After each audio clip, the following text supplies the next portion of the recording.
High, আজকে আছে একটা জন্মদিন বাড়ি, তো সেখানেই যাব। আর আমি তো কোনো জামাই ঠিক করে রাখিনি যে কি পরবো না পরবো, যেহেতু বড় মামাকে বিকালের দিকে বলেছে। তো আমি তো বসেছিলাম, আর বোন দেখাতে এসেছিল বোন যে জামাটা পরবে। তো আমি বললাম যে ঠিক আছে, আমার খুব পছন্দ হয়েছে জামাটা, এটা দে আমাকে। তো বোনের এই জামাটা আমি পরছি, আর বোন একটা অন্য জামা পরবে। তো কেমন লাগছে বলো।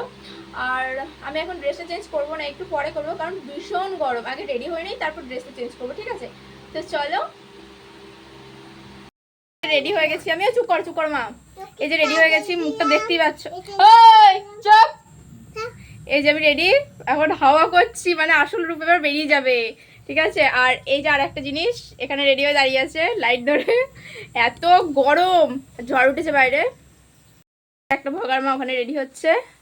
কে আমি দুবার আইলানা পরিয়ে দিলাম, মা একবার পরিয়ে দিল। ও মানে ও যতবার আইলানা দেখছে বলছে ভগার মা হচ্ছে নাকি আইলানা।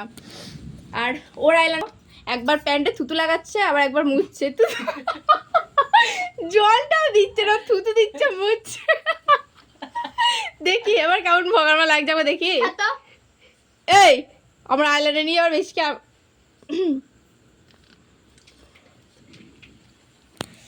তুলে টুলে আবার নতুন করে মেকআপ করেছি। বড় মারা কাকিমারা তো সব বেরিয়ে গেছে, এখন আমি আরও আছি। এই যে রাস্তা পুরো ফাঁকা, কারেন্ট নেই, কিছু না, মানে এত ঝড় উঠেছিল। এখনো বিদ্যুৎ চমকাচ্ছে, ভয় ভয় চালাচ্ছে একরকম। এই যে ওরা দাঁড়িয়ে গেছে, চলো।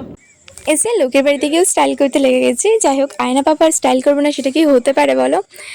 তো যাই হোক, এই বাবুটার জন্মদিনেই সেখানে ছিলাম। আর আজকের ব্লগটা তো এই পর্যন্তই। তো চলো, টাটা, বাই বাই। খেয়েছি না খেয়েছি সেটা তো নেক্সট পার্টে থাকবে।